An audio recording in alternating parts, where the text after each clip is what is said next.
girl said that either a demon or a mimic was basically terrorizing her family in Appalachia. This story is crazy, and if you get scared easily, I would just scroll right on past. So in 2018, Tangina's grandmother was up in her room sleeping. Her aunt and her grandmother slept in the same room because her grandmother needed help throughout the night. Now, her aunt was downstairs in the kitchen getting ready to come up for bed. As her aunt is getting ready to come up the stairs to go to bed, she hears this big bang, and it's coming from her grandmother's room. So her aunt runs up the stairs because she's worried about her grandmother, and as soon as she gets into the room, she sees that her grandmother, or her mother, is holding her head, and she's like, what's going on? What's wrong? And she told her that something had slammed her head against the wall. So this terrified her grandmother so much that ever since this happened, her grandmother refused to be anywhere alone. Anywhere. Poor woman. I feel so bad. As her grandmother's health unfortunately starts to decline, her grandmother decides that she doesn't want to sleep in that room anymore. She doesn't want to be in that room ever again. So she wants to move her room downstairs, or her bed downstairs. Tangina said that to this day, her grandmother, if she is ever left alone, will absolutely panic. So fast forward to 2020 during the first couple weeks of the pandemic. Tangina's younger brother and sister were staying at her aunt's house because her parents were out of the country. So it's important to note that at this time, Tangina's older cousins, there's 3 of them, all worked, and her younger cousin didn't have school because of the pandemic. She also said that her aunt and her grandmother were also home a lot. Now, one day they're all hanging out, and it's pretty boring because it's in the middle of the pandemic. And so her aunt decides to take her younger cousin and her little brother out for a walk to kind of get their mind off things and just take them out for something to do. Her little sister actually didn't know that they had went outside for a walk, so she went upstairs to go look for them. As she walks up the stairs, she's walking past her older cousin's room, and she notices that he's sitting in his room, but he's sitting in the dark on his bed with just the TV light shining on him, just sitting there. Couldn't really see his face clearly, but she's kind of standing there looking at him when he goes, come here. Her little sister is kind of like, no, what do you want? And he goes, come inside my room. She at this point has this bad feeling for some reason, and she does not want to go into that room. So she walks down the stairs and she opens the front door. As soon as she opens the front door, she walks out. She sees her younger brother, her younger cousin, her aunt, and the same cousin that was just sitting upstairs. At this point, she is freaking out. So she runs over to her cousin and she's like, I just saw you upstairs. What are you doing down here? I just saw you. And he was like, you did not see me. I've been at work all day. This obviously freaks everybody out, right? But now we're fast forwarding to a couple years later. So during this time, her older cousin is going through a rough patch. He's drinking a lot.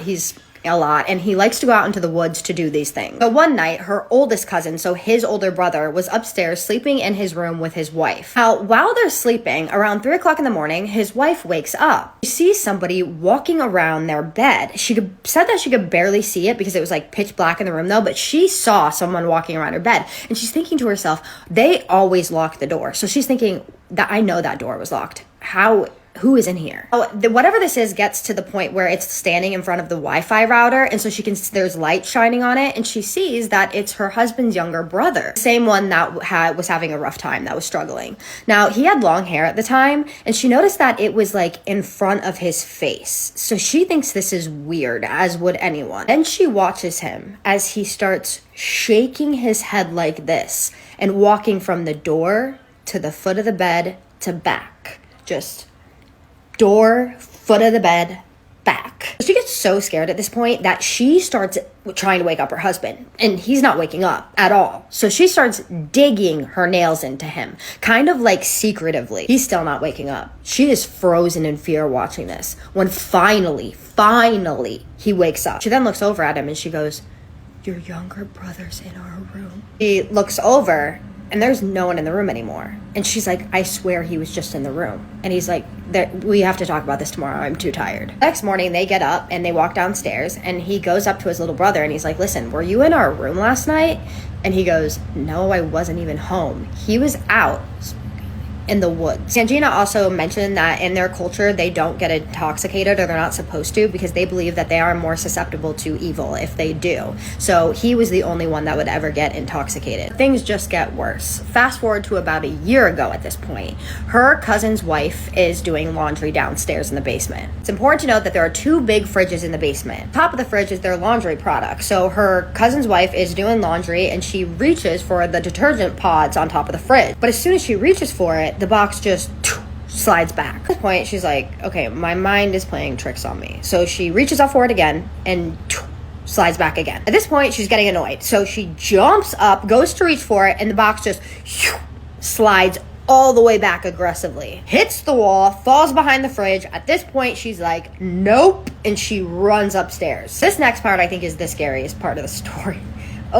So her cousin works really late at night, her oldest cousin, and he's coming back from work at this point, and he is absolutely starving. So he wants to go downstairs in the basement to get something out of the fridge. He's a tall guy, so when he has to look into the fridge, he has to hunch over pretty far. And at this point, he's hunched over looking into the fridge, and he feels this weird feeling, like something is behind him, watching him. So he slowly turns his head, and what he saw absolutely horrified him. Standing right in front of him is a girl with a white dress on, long black hair.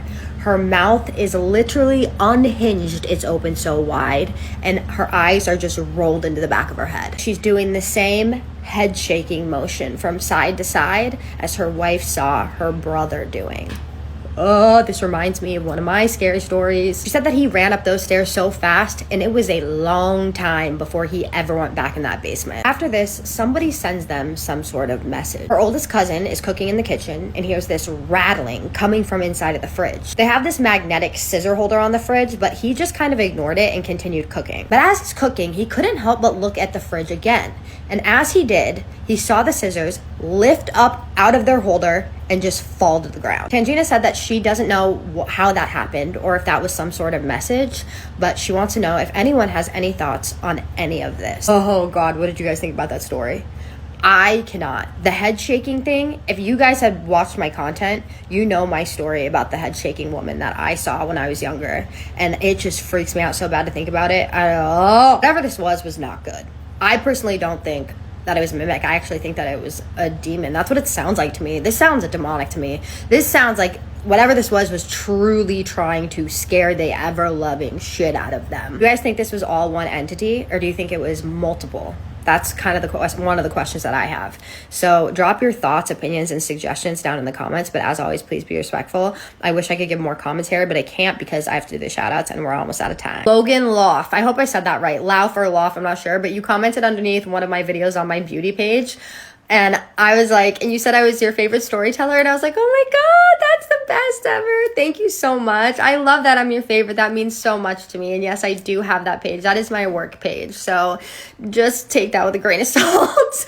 But I thank you so much for being a part of my community. Thank you so much for commenting on that video and just showing a little bit of support. I really appreciated that. And thank you for saying that I was your favorite. I love that so much. I hope you know how much I appreciate you as an individual so much. I love you, girl. HLKNI. I hope you see this because I'm not going to be able to tag you because your account is private. But thank you so much. You said that I was your favorite spooky storyteller also, and that means so much to me. You have no idea. I feel so blessed when people say that. I feel so lucky to be anyone's favorite. Like, it's still so weird to me. So thank you so much. It means so much to me. Thank you for being a part of my community. Thank you for commenting and telling me that. Thank you for being kind. Thank you for just being here and supporting me. I hope you know how much I truly appreciate you as an individual. I love you, girl. And thank you so much to both of you for being spooky babies. I hope you guys liked tonight's story. I did not censor myself at all. And with that being said, my name is Kajsa, and I tell your paranormal experiences on here or ones that you recommend to me every single night. So if you're into that, hit that follow button. And I just need you to do 3 things for me. What are those? Keep sending me your scary stories. Have a safe night. And what's the third one? Say it with me. Have a spooky night. Love you so much, my spooky babies. I'll see you in the next one. Spooky kisses and haunted hugs.